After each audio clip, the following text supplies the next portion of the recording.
আজ ভাবতেও লজ্জা লাগছে আমরা কোন রাজ্যে বাস করছি, যেখানে মানুষ রক্তদানেও বাধা। মানুষ যখন অসুস্থ হয়, হসপিটালে যখন ভর্তি হয়, তখন মানুষ খোঁজে না কোনো রাজনীতির গ্রুপ, তখন মানুষ খোঁজে রক্তের গ্রুপ। আসুন কি বলছে শুনি নওশাদ সিদ্দিকী। শুনলাম এই প্যান্ডেলটা নাকি অন্য জায়গায় হওয়ার কথা ছিল, যেখানে হওয়ার কথা ছিল সেই ভাই নাকি এই জায়গাটা শাসকের চাপে নাকি জায়গাটা দেয়নি। আমি সেই ভাইকে আমি অপমান করব না, কিন্তু আমরা কোন সমাজে বসবাস করছি নিজেকে লজ্জা লাগছে, নিজেকে লজ্জা লাগছে।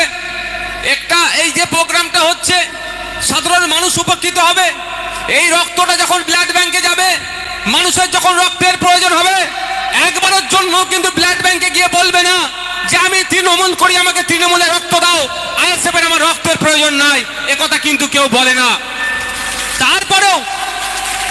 তারপরেও রক্তদান শিবিরকে নিয়ে এত নোংরামি কেন? যে নেতার কথা শুনে যে ভাই ভয় পেয়েছেন, দুজনের উদ্দেশ্যেই বার্তা, আমি চাই না আপনার পরিবার বিপদে পড়ুক। তারপরেও মহিলাদের ক্ষেত্রে ম্যাক্সিমাম সময় যখন বাচ্চা প্রসবের সময় এসে যায় বা যখন বাচ্চা প্রসব হয়, সেই সময় রক্তের সব থেকে বেশি চাহিদা, সব থেকে বেশি প্রয়োজন হয়।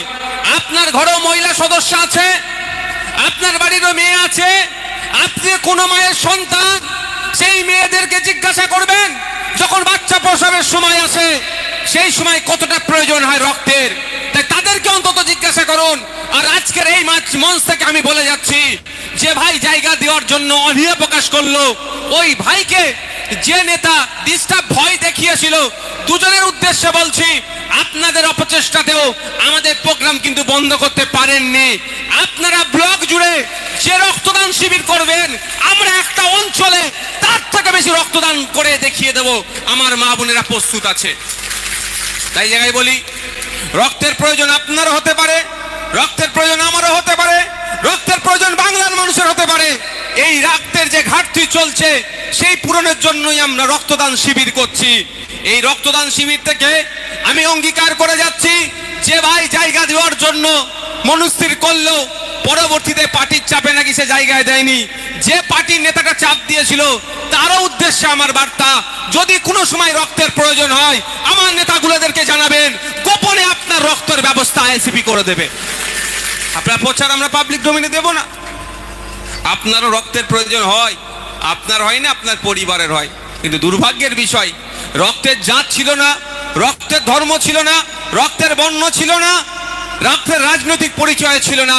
তৃণমূল কংগ্রেস বাংলাতে রক্তের রাজনৈতিক পরিচয়টাও নতুন করে তোলার চেষ্টা করছে। যারা এই রক্তের মধ্যে রাজনৈতিক পরিচয় তুলতে চাইছে, যে বিজেপি রক্তের মধ্যে ধর্মীয় পরিচয় তুলতে চাইছে, সেই বিজেপি তৃণমূলকে আগামী দিনে বাংলা থেকে আমরা বিতাড়িত করব গণতান্ত্রিক প্রক্রিয়াতে।